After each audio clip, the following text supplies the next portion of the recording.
Estábamos comentando antes de la pausa que vamos a estar establando comunicación con la Unión Ferroviaria. Vamos a estar en comunicación con su presidente, Washington Sánchez, a quien tenemos en línea. Washington, ¿cómo estás? Bienvenido. Viva la tarde aquí en Radio Sarandí. Buenas tardes, un saludo para ti y para la audiencia también. Bueno, estuvimos repasando un poquito con los oyentes, Washington, lo que ocurrió con este auto que fue embestido por un tren en la ciudad de Rivera. El vehículo se detuvo en la vía y fue embestido por un tren que pasaba por allí. No hubo lesionados de entidad producto de este siniestro, pero pone una vez más sobre la mesa algo que la Unión Ferroviaria viene marcando ya desde hace un tiempo, que es la seguridad en torno a las vías. Y por eso queremos, tener un poquito más de detalles de cuál es la visión de ustedes, de los trabajadores del sector ferroviario, Washington. Bueno, sí, este incidente ferroviario está enmarcado en un acto de imprudencia del vehículo de calle en haber infligido la faja de vía, como lamentablemente es reiterativo en un porcentaje bastante amplio de los accidentes ferroviarios. Por ahí, como que hay dos cuestiones. Primero, intentar elevar los niveles de seguridad, sobre todo en las líneas que no abarcan el ferrocarril central y que nosotros venimos denunciando hace tiempo la falta de inversión allí.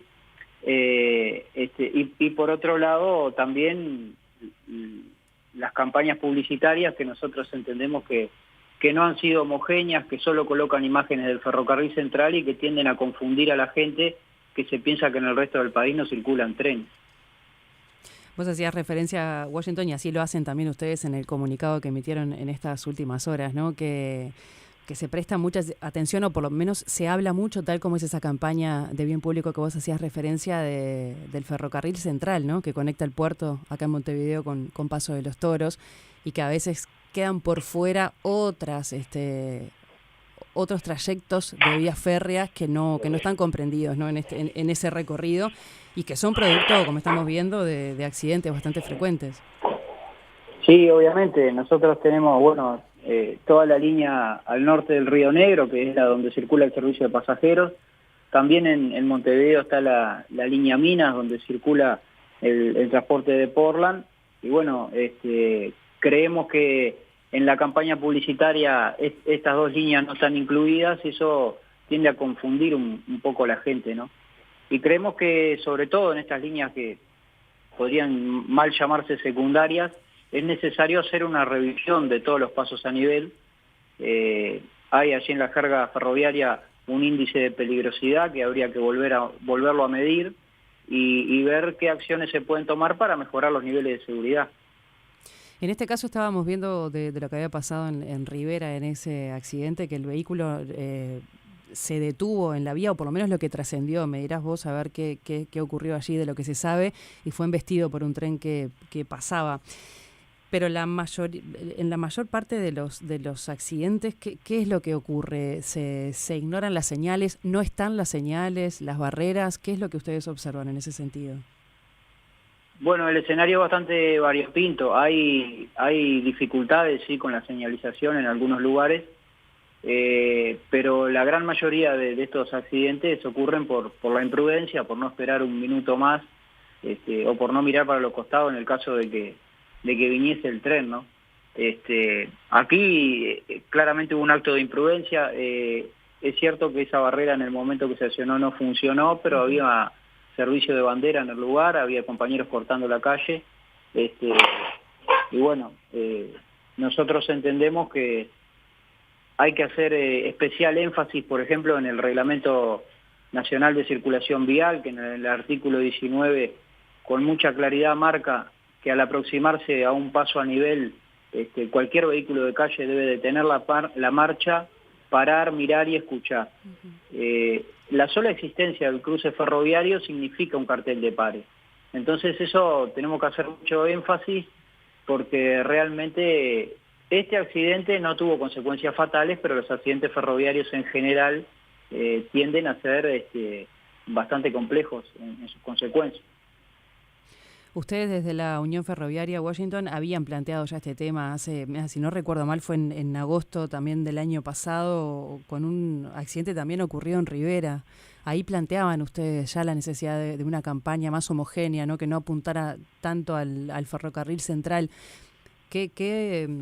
Bueno, a la vista está que sus planteos por lo pronto no son escuchados de la forma que la Unión Ferroviaria pretende, pero ¿qué repercusión o por lo menos qué respuesta están teniendo a las inquietudes que ustedes ponen arriba de la mesa?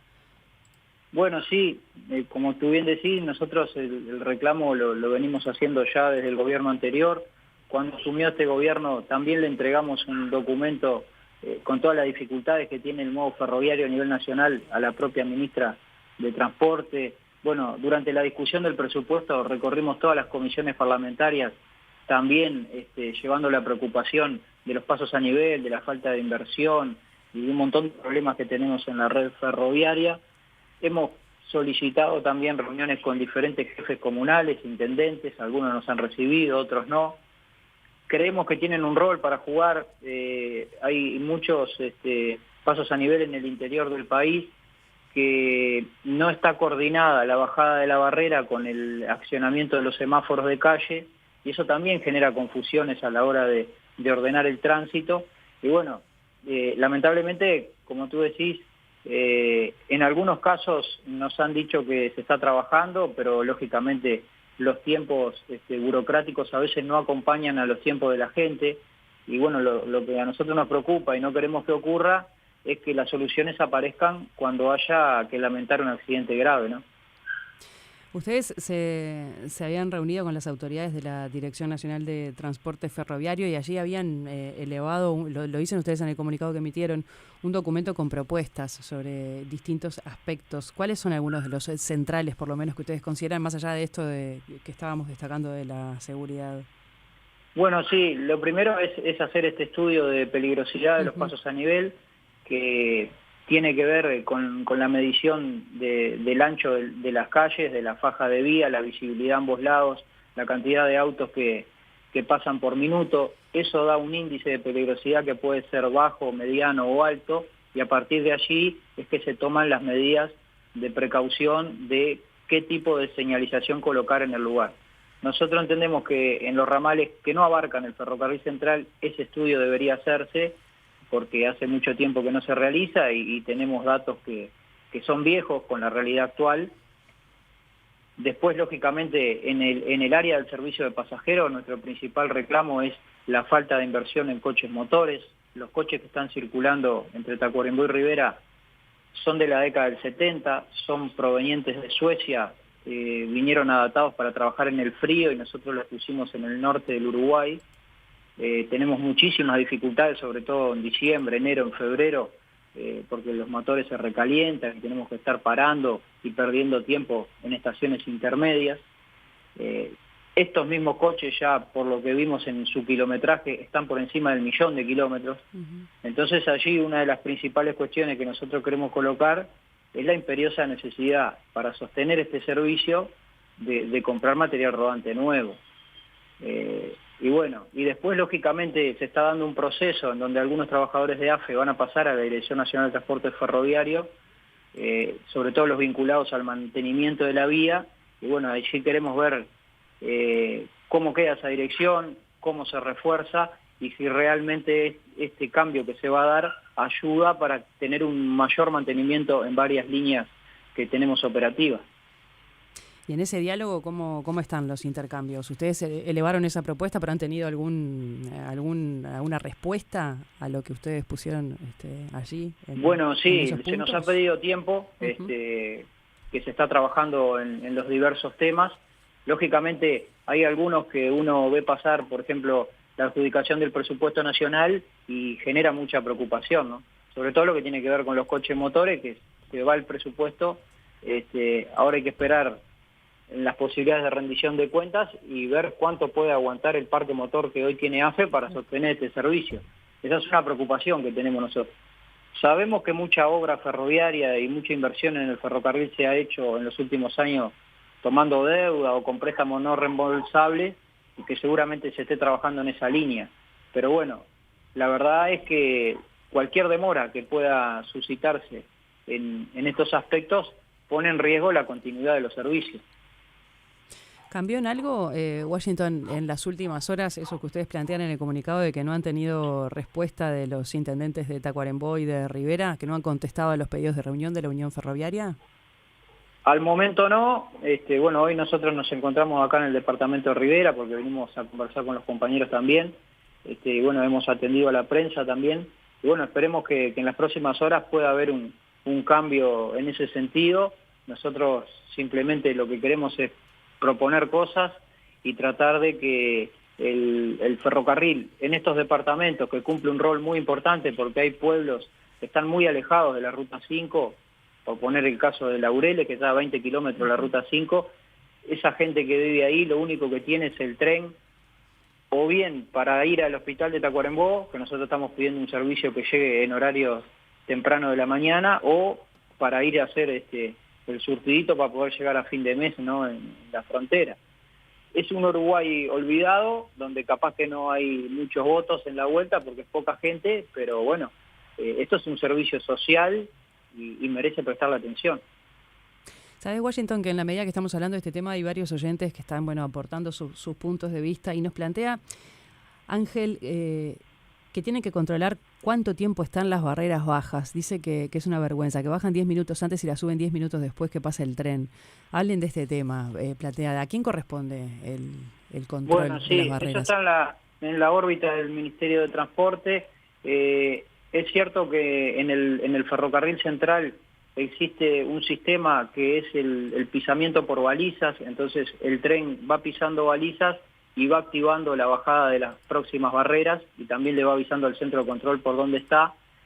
Y ha tenido fallas, hemos visto que se está intentando ajustar, que ha mejorado con el paso del tiempo, pero realmente todavía no tiene un funcionamiento que, digamos, pueda permitir el paso del tren y rápidamente habilitar el uso de calle, ¿no? Uh-huh. Como que falta algo falta para que eso pueda funcionar de alguna manera más eficiente.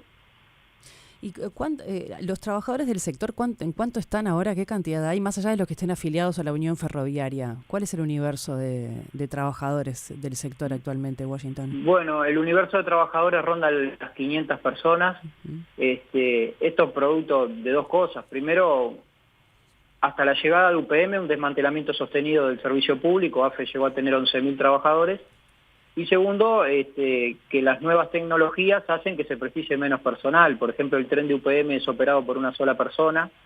El resto de los operadores necesitan de conductor y ayudante para operar el tren. Y bueno, por poner algunos ejemplos, uh-huh, por tren tiene en el entorno de 60 trabajadores. Lo mismo servicio logístico ferroviario, que es la paraestatal propiedad de AFE, que se dedica a la carga. AFE va a quedar con 70 personas. La Dirección Nacional de Transporte Ferroviario ronda los 180 trabajadores cuando termine su reestructura y quede compuesta. Entonces es un universo pequeño, producto de cómo el ferrocarril está implementado hoy en nuestro país, ¿no?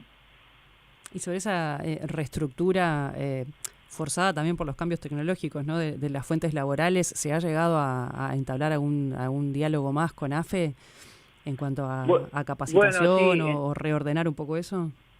Sí, en este momento tenemos el ámbito abierto con la Dirección Nacional de Transporte Ferroviario, que es la que va a absorber 120 trabajadores de AFE de las áreas de mantenimiento sobre todo y también de las estaciones. Y con AFE también hay un diálogo abierto para esta nueva estructura que va a estar vinculada a un operador de pasajeros.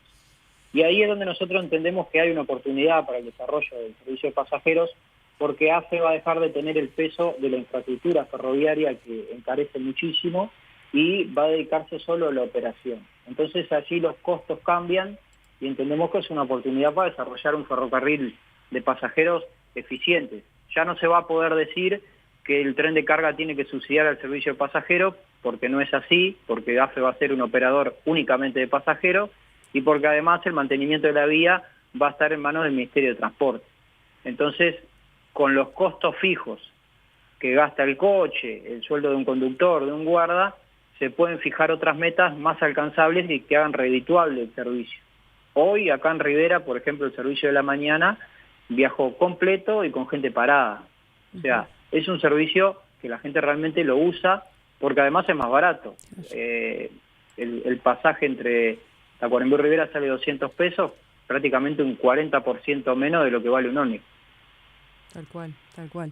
Y hoy estaba repasando también parte de la información que se había manejado en su momento, por lo pronto en los últimos meses del 2025, de los distintos estudios que se estaban realizando por parte del Ministerio y también de la Dirección de Transporte Ferroviario para ampliar el transporte de pasajeros. ¿Sobre ese punto ustedes están de acuerdo con lo que se estaba manejando en su momento?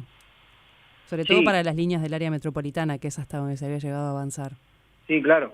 No, con la idea de restablecer el servicio de pasajeros estamos 100% de acuerdo, creemos que es necesario, que es justo, porque la obra del ferrocarril central ya hoy a tapa cerrada estuvo por encima de los 3.000 millones de dólares y algo de eso tiene que quedarle a la población, no puede ser que Uruguay gaste ese dinero solamente para transportar celulosa. En ese punto de vista de colocar un servicio de pasajeros en el área metropolitana estamos de acuerdo. También nos gustaría que ese servicio de pasajeros refleje un boleto popular. Por eso es que nosotros también decimos, bueno, acá la oportunidad es para la Administración de Ferrocarriles del Estado, para que sea público y se pueda reflejar en el boleto popular. Porque lo hemos visto, lo que pasa con los subsidios a las empresas de ómnibus en el área metropolitana, que después terminan como el caso de COPSA, teniendo subsidios para el combustible y no se le paga el sueldo a los trabajadores. Nosotros queremos que las externalidades que genera el ferrocarril en no romper rutas, en bajar la tasa de siniestralidad y los accidentes, repercutan en un boleto popular que la gente lo pueda utilizar. ¿Y en ese sentido han tenido o tienen previsto más contactos o esperan un poco a ver cómo avance todo en función de lo que vaya avanzando el Ministerio? Bueno, ahí donde tenemos un poco colocada la expectativa es en el plan maestro ferroviario que mandó a hacer el Ministerio de Transporte, donde lógicamente el análisis de la línea metropolitana va a estar arriba de la mesa, ver qué resultado tiene ese plan maestro y qué se puede desarrollar a partir de allí, ¿no? Y en los contactos con respecto a las intendencias, me quedé pensando eso, falta, o por lo menos ustedes reclaman una respuesta de los intendentes de Tacuarembó y de Rivera, de Esquerra y de Sander. ¿Con los otros intendentes con los que han procurado los contactos, los han logrado, han podido sentarse a hablar de las preocupaciones que tienen? Bueno, sí, hemos mandado varias cartas, algunos ya hemos tenido reuniones con ellos, nos reunimos con el intendente de Salto, que tiene una preocupación muy puntual por el crecimiento de la exportación de naranja, que está creciendo a un ritmo de más o menos 20-30% cada año. Y bueno, nosotros nos reunimos con él también porque en su momento había propuesto un tren entre Salto y Salto Grande para transportar los trabajadores del CTM. Y bueno, hay allí una oportunidad también porque hay una obra inconclusa entre Queguay y Salto Grande que quedó del Fosén 2, que son unos 90 kilómetros que hay que lograr terminarlos para cumplir con el objetivo del Fosén 2, que era unir Uruguay con Argentina. Y eso no se logró hacer, quedó inconcluso y entendemos que es el momento para poder reactivar eso. Después la otra reunión que tuvimos con un intendente el mes pasado, con el intendente de Minas, de La Valleja, también atado un poco a la situación del transporte de Portland y a la posibilidad de poder en el corto plazo a través de AFE llegar con alguna excursión a la Virgen del Verdún y con un escenario un poco más ambicioso, pero para el cual se requiere inversión, que sería la de tener un servicio de pasajeros que pueda llegar a la ciudad de Minas. Que hay que tener claro que la estación Minas fue remodelada hace muy poquito tiempo por la Intendencia, recuperada con su aspecto original, y es una pena que no pueda recibir servicio de tren. Claro. Sabés que los oyentes, bueno, nos escuchan desde distintos puntos del país y también algunos nos ponen como ejemplo no solo, bueno, esto que estamos hablando de la campaña de información que es necesario, hay un oyente que lo plantea y dice, parece lamentable que tengan que estar explicando por radio que se tiene que parar y mirar a ver si viene el tren. Dice, acá falla nuevamente la educación. Bueno, eso es lo que están ustedes planteando, ¿no? La necesidad de poner arriba de la mesa más campañas para estar atentos a esto. Pero también hay oyentes que marcan el tema de la presencia de ganado también a veces en las vías, que complica bastante para la operativa en algunos casos. Sí, ese es el problema con el ganado, es un problema recurrente en el interior del país. Allí hay una responsabilidad compartida de los dueños de los terrenos y de AFE en la faja de vía, en el mantenimiento de la misma. No, por lo que se ve, no se logra unas coordenadas claras de cómo poder solventar eso, y es repetido que nuestros compañeros han tenido que sacar animales de abajo de los coches motores para poder continuar con el servicio. Ese es un tema que realmente sí nos preocupa mucho y que está colocado en la agenda de los documentos que le entregamos a todas las autoridades. Bueno, vamos a ver entonces, Washington, qué se puede obtener, ¿no?, con estos reclamos, o por lo menos con esta necesidad clara de una campaña que vuelva a poner los ojos en el respeto a las normas, ¿no?, y a las señales que tienen que ver con las vías del tren. Estos planteos que está haciendo la Unión Ferroviaria. Te agradecemos muchísimo y quedamos en contacto, obviamente, ¿sí? Bueno, muchísimas gracias a ustedes, un saludo para toda la audiencia. Muchas gracias. Hablábamos con Washington Sánchez, presidente de la Unión Ferroviaria del Uruguay.